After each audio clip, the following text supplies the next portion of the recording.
Welcome to Podcast Central. My guest today for podcast number 2 is Alix Capper Murdoch. Alix Capper Murdoch Atkinson, to give her full triple-barreled name. And Alix is a consummate professional I've known for years and years and years. Maybe not as many as she would like to think. We first met, I suppose, at AUTODRONE. And Alix was one of our drivers at AUTODRONE. But she's gone on from there to do all sorts of clever grown-up things. And she's ex-army, or still in the army, or is it the Air Force? Air Force, I've got to say Air Force, I'll get into trouble. And all sorts of cunning things, Alix. Welcome. And I have a special thanks for you before we start. And that is that you responded, or you were one of the respondents, to my question of what these podcasts should be called. And you've suggested that we revive the old name, which I hadn't given away. But now that you have given it away in the letters column, we're going to call these AUTODRONE, which is what we had before. So maybe this will be AUTODRONE 2. But or 2 AUTODRONE. No, that sounds daft. Or modern. Oh no, we're not having any of that. We're not having any modern stuff. No, AUTODRONE 2 we'll call it, or just AUTODRONE. And it's called AUTODRONE because we're going to talk about cars, and I will probably drone on. So anyway, here we are. Welcome to the studio, such as is my office. You've been in Dubai for a week, and I've managed to catch you to get you into the studio. It's some time since you've lived in Dubai, and you're now in Cyprus. What's been going on? What's Cyprus like? And what have you been doing? Cyprus is wonderful. There are many things I miss about the UAE. Actually, are there many things? There's many people I miss. But I would say that Cyprus is a wonderful island to live on, Mediterranean, beautiful weather, beautiful food, nice people, not so into their cars. Right. But the flip side of not being into cars means that you see a lot of things that have been kept going for many years, and therefore I get very excited, pull over at the side of the road frequently, jump into fields and take photos of Land Rovers from the 1940s and 50s. Right. 50s, yes. Yes, we'd hard pressed to get a 40s Land Rover, unless it was a very early one. And of course, you're prone to leaping into a field and rescuing a puppy from time to time. Yes, I think I'm on about 35 to 40 rescues in the 3 years since I left Dubai. It's 3 years. I left in November 2019. I left my husband to pack up the house and get on a plane to join me, and he was there for, I think we were there together for a week. He went to Kosovo, where he was working at the time. Came back 5 weeks later. We went into lockdown, and we spent the next 2 years in lockdown, which I must say, I know people had a dreadful time during lockdown. We were very fortunate in that we had a lovely time during lockdown. Yeah. I think for a lot of people, Dubai was very much considered the safest place to be. The operation here was very swift and very, very accurate, and we were all pretty much kept safe. I think I have no regrets. I'm quite sure I was probably in the best place in the world. But you were saying in Cyprus it was all quite straightforward and kind of sensible. Very sensible, really sensible. You had to send a text message to apply to be allowed out for up to 3 hours. Yeah. One person from each household. They closed the borders between the districts. There's 4 or 5 districts across the island. But, it's a small island with a small population. And even in terms of per head, the actual rate of people who had, or the amount of people that had COVID was actually one of the lowest in the world. Yeah. We were very lucky. Very, very lucky. It's called Autodrome. No, it isn't. It's called AUTODRONE. And there's a very good reason for that. I was supposed to be talking about cars. So tell me about the cars you've been driving and the cars that you've got and whatever else has been going on car-wise. There's quite you were saying there's a kind of classic car culture there in Cyprus. Do you want to expand on that? Yes. When I left Dubai, we had a Maserati Stradale, a 135i M Sport, and a Golf R. Right. When, Quite flashy. Quite a flashy fleet. Quite a flashy Which fleet. is not easy to say. But bearing in mind that my occupation and yours is automotive, that's where I would have spent my money. So it wouldn't have mattered if we'd lived in a studio apartment, as long as the cars looked good. Yes. And a few motorbikes as well. We took 3 motorbikes with us to Cyprus. You're allowed 1 car and 1 bike each, free of charge, when you enter the country. Right. Yeah. So we paid for 1, and just before I arrived, I went to buy myself a car, and I bought a smart convertible. Yeah. And the reason I bought a smart car is because They're Cyprus has smart. That's why. They're smart. White and red, nice little convertible. I had a convertible previously in Dubai and realised that actually there's really not a lot of point, because in the 2 months of the year that you can use it, it's actually a bit cold. Yeah. Yeah, and in the 9 or 10 months of the year that you can't use it, it's too hot. It's daft. And obviously it's the air conditioning is not as good in a convertible, maybe modern cars. Anyway, so great idea. However, the cost of vehicles on the island is substantial. Right. So I paid quite a lot of money, 7,000 dirhams for a 2011 smart car in 2019. 7,000 dirhams. 7,000 euros, which in dirhams would be about 40,000. Yeah. 35, 40,000 dirhams. Yeah, 35,000. Which you wouldn't pay for here. a skanky old smart car. Yes.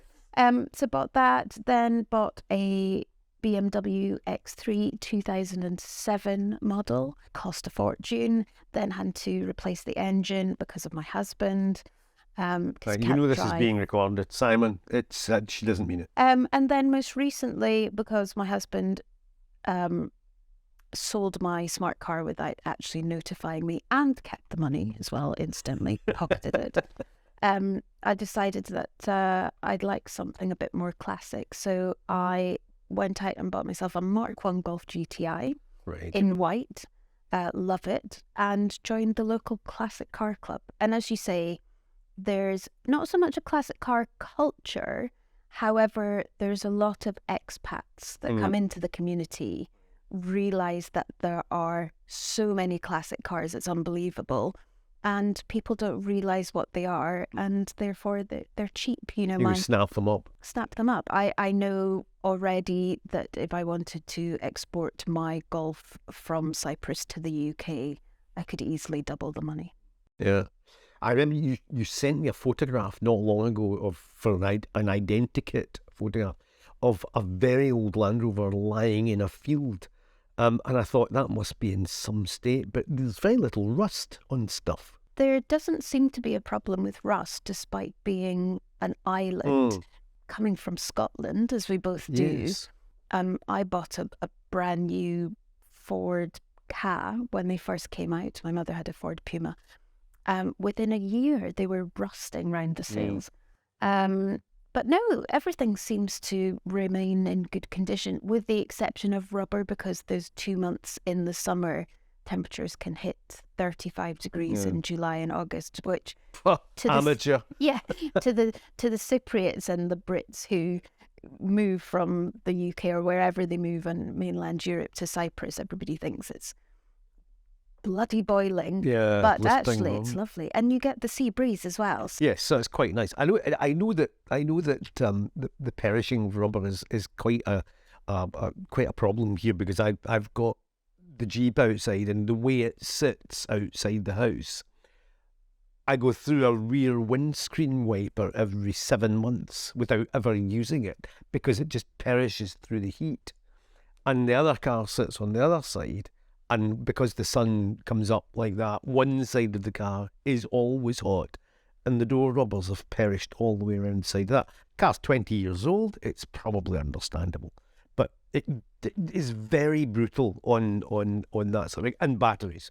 It eats, battery, when I had the Caterham, we'll have a picture of it somewhere on the wall. When I had the Caterham, it would use a battery a year almost to the day, because it was in such an exposed position inside the bonnet, and when you used it, it got hot. It would last exactly a year, and then you'd have to change it. Technical question. Yeah. Why does heat affect the battery? Because the what's the word? Evaporates. Alkalinity. The liquids evaporate because the battery's got to breathe, and it just gets hotter and hotter and hotter. It just evaporates. You could sometimes smell a battery if the car's been sitting in here. You know, what is that? And it's the electrolyte, simmering itself off. Horrible. There's another element for you. Sniff batteries. Sniff batteries. It's sniffbatteries.com. It sounds a bit silly. Anyway, going back to olden days, what's your fondest memory of Autodrome when you were teaching? And I remember the one where I saw the underside of the car on turn 15, when you just managed to clip the grass enough to throw on its side. Beautifully recovered. Thank you. Done on purpose, obviously. Yes, obviously, just for the cameras. But there were other things, I'm sure. Yeah, genuinely, my fondest memories of the Autodrome, I think, were doing the track nights, the two of us. Oh, yes. Sharing the track nights. It's a chance to meet people, see people's personal cars, how much pride people have in their vehicles. And how much they lie about how they can drive. Yes. And how many times you have to go out to recover somebody or stop somebody who doesn't realise that a checkered flag means to come in. Yes, that's it, yes. I really enjoyed them. I thought it was the best part of working at the Autodrome, something a little bit different. It's good fun. I fondly remember those nights as well. And that was a lot of fun doing that. And the briefing, you could always have a bit of fun at the briefing. And then somebody would come and say to you, I remember there was one guy, no names, no pack drill. And I don't know if you were there or not, but he came to me at the end of the briefing and said, can I have a word, And I said, yeah, of course. He said, I've got the new, I'll not say the car because it will be too easy to identify the guy. I've got the new such and such with me. I said, oh, that's another one you've got. That's what, 4 or 5? Yes. He said, the problem with this one is it oversteers. Oh, yes. I said, how is that happening? He said, well, I don't know. It just seems to oversteer when you go round corners. I said, you mean like drifting? And he said, yes. I said, well, we don't do that. He said, yes, but I thought I'd better tell you. I said, well, let's go out and have a look at the car.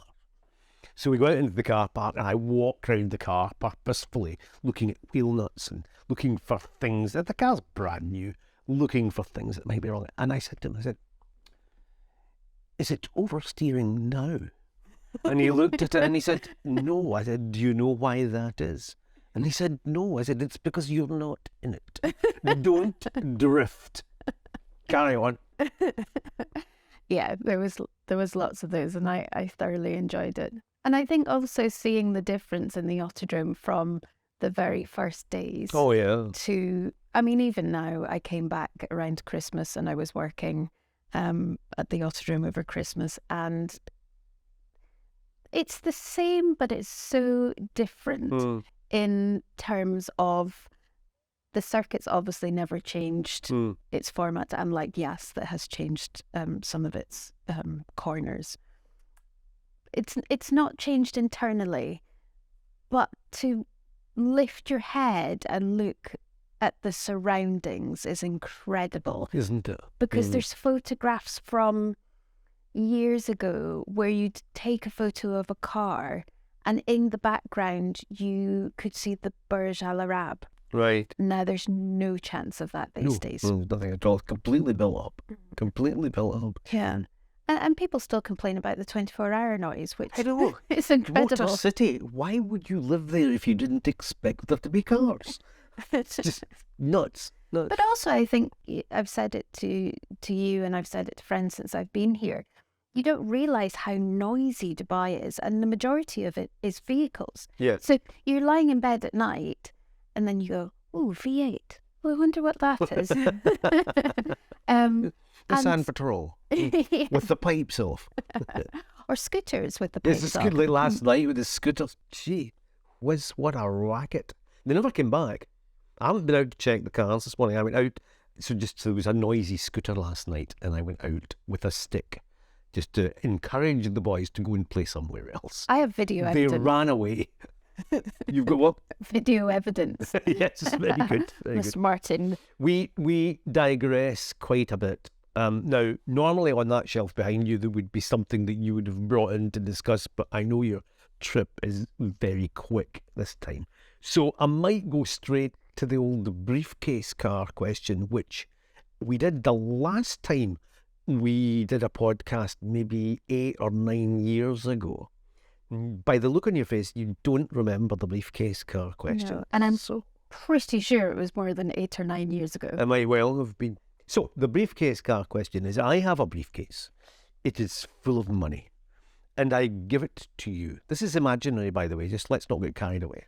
Oh. This is an imaginary briefcase with imaginary money in it. But with that imaginary money, you can buy any car you like and fuel it and insure it and use it and provide the spare parts and tyres and everything. Doesn't cost you a penny to run it for a year. You can't drive anything else. What is the car? Instantly. Oh, easy. Bentley Continental GT. I thought we might get a bit more time out of that segment, but clearly not. Oh, but because you said instantly, Yeah. but there are reasons for that. But you concerned me, the fact that you said there was a briefcase full of money. However, after 1 year, or in that year, you couldn't drive anything else, which made it easier. Because if it had just been the money and the insurance and the parts, I would have thought of something else. But to have something that you can only drive that vehicle for a year, and I think the Bentley, because I've always loved it. I think it ticks so many boxes, and I know it's. Have you ever noticed how vehicles are perceived differently in different parts of the world? So mention a G-Wagon or a Bentley Continental to somebody in the UK, and straight away the whole footballer thing comes up. Well, it's a footballer's car. Yeah, or a footballer's wife. Or a footballer's wife's car. Or a footballer's husband's car. Fair enough, yes, let's... Yes. Yeah. 3 lions and all. The lionesses, sorry. Yeah.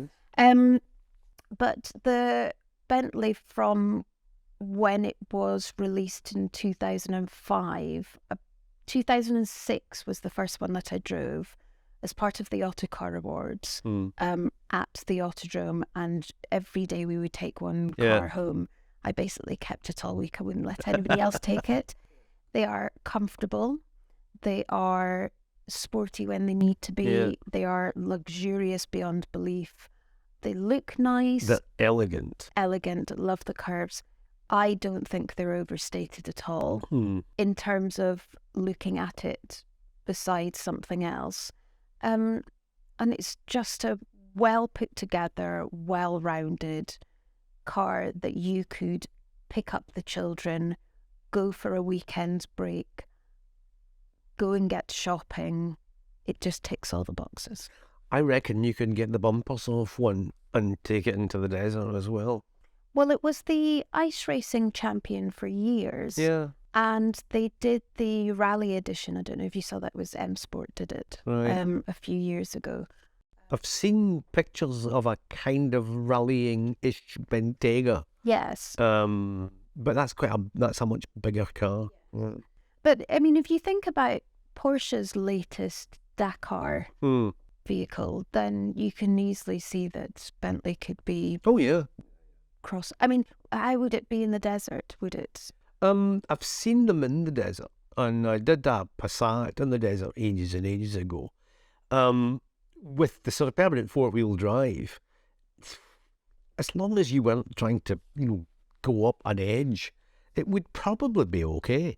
It just needs a bit more ground clearance, that's all. Even more of a reason. And also, we don't have desert in Cyprus. No, you don't so have desert in I Cyprus. don't. No. However, But But shock horror. I've just thought What? the roads are tiny in the villages. I mean, Yeah. when you're in a smart car, you go, I'm not sure I'm going to make it between those two Right. buildings. So, You'd be but thinking, that's good You'd be because thinking I could, twice in a Bentley, you just take the mirrors off it. no, you'd have to take the mirrors and cut the car in half down the middle. However, it would help with fitness because you could park outside the village and then walk up. Walk up the hill, right, okay. Right, at that point we're going to take a break. Hello. I'd just like to take this opportunity to encourage you to have a look at a couple of websites. One of them is www.riotart.com if you're here in Dubai or the region. And the other one is frasermartinart.com if you are in the UK. Both of those sites are now looking after my design and artwork and the stuff that I've been doing with my model cars.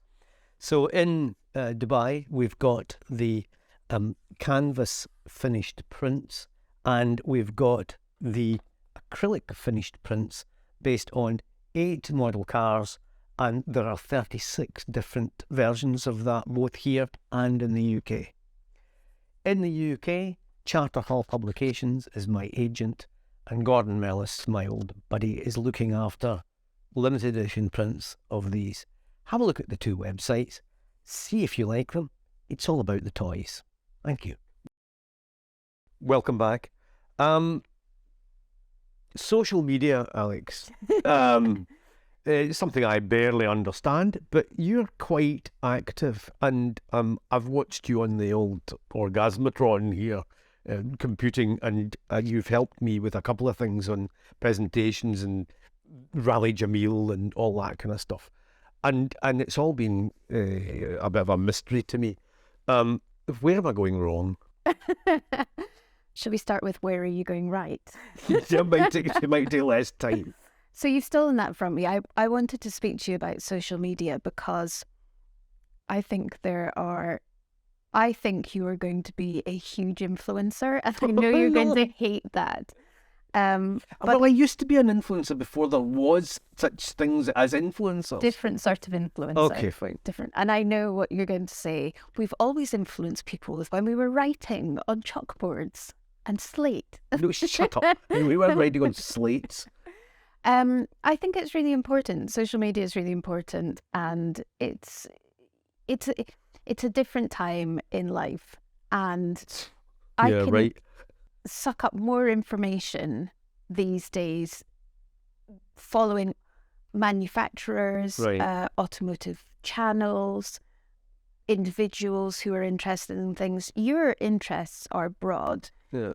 You're well known for your cooking, you're well known for your background in motorsport and the automotive industry and writing about cars and collecting cars and driving cars. You're also very well known for being a bit stuck in your ways and a little bit grumpy at times. Thank you very much. I think we'll finish there. And that's what makes your social media so good. Just to put it in context, when Fraser Martin told me he had an Instagram channel, or Instagram account, I said, what is it? And he said, it starts with @ They all start with @ Right, well, I didn't. So that's the first thing. That's a fairly accurate description of my level of understanding of social media. I think we should stop talking about social media now, because this is supposed to be AUTODRONE, not slag Fraser off drone. That's what I did want to ask you was about what was your feeling about the Rally Jamil? I mean, we're both involved in Abdullah's concept of getting the ladies in Saudi Arabia out into the desert and driving 4-wheeler. I thought it was brilliant for the time and the place. I think to put it in context, Rally Jamil was launched a year ago, and it was put out there as an opportunity for women across Saudi Arabia to get involved in a type of rally, a road rally, a navigation rally, we would class as a fun drive. Yeah. Bearing in mind it's Saudi Arabia and women have only recently been allowed to drive, I think a great idea. Yeah. And obviously has been embraced by manufacturers and women.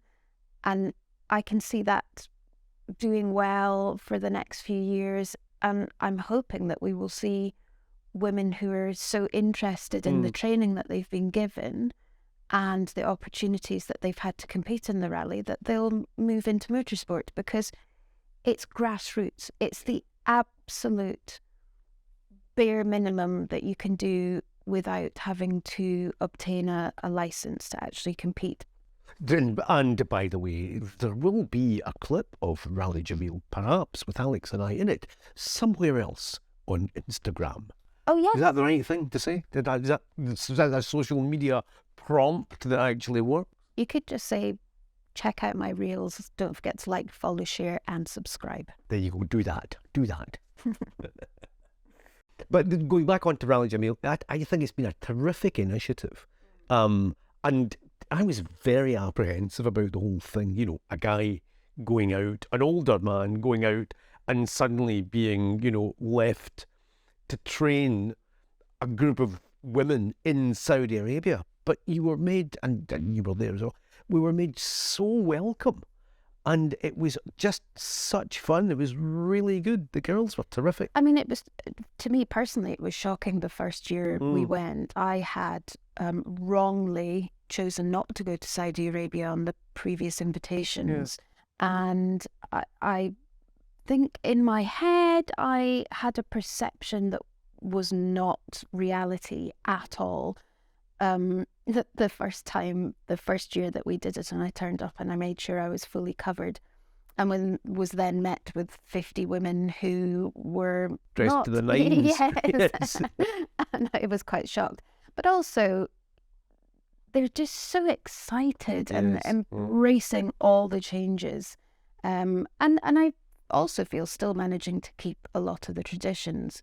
I love it. I think it's a wonderful country. And it's huge though, isn't it? I mean, I remember years ago driving across from one coast to the top border in Kuwait and along and into Kuwait and down and over to Bahrain and it took, I mean, it was thousands and thousands of kilometres. It was a massive, and we were only scratching the surface, just, you know, point to point stuff. So much to see. And that would be something that we could almost suggest to do a route around Saudi in a car. Yeah, that's not a bad idea. And we could change vehicles every 1,000 kilometres. And have Bentley Continentals. Yes. I think on that note, Alex, brilliant. Thank you very, very much for coming in. It's been terrific to catch up, and we've had a week of gassing and just generally drinking tea and having a laugh. So thank you very much, and thank you very much for tuning in. Like, follow and subscribe, I think. Share.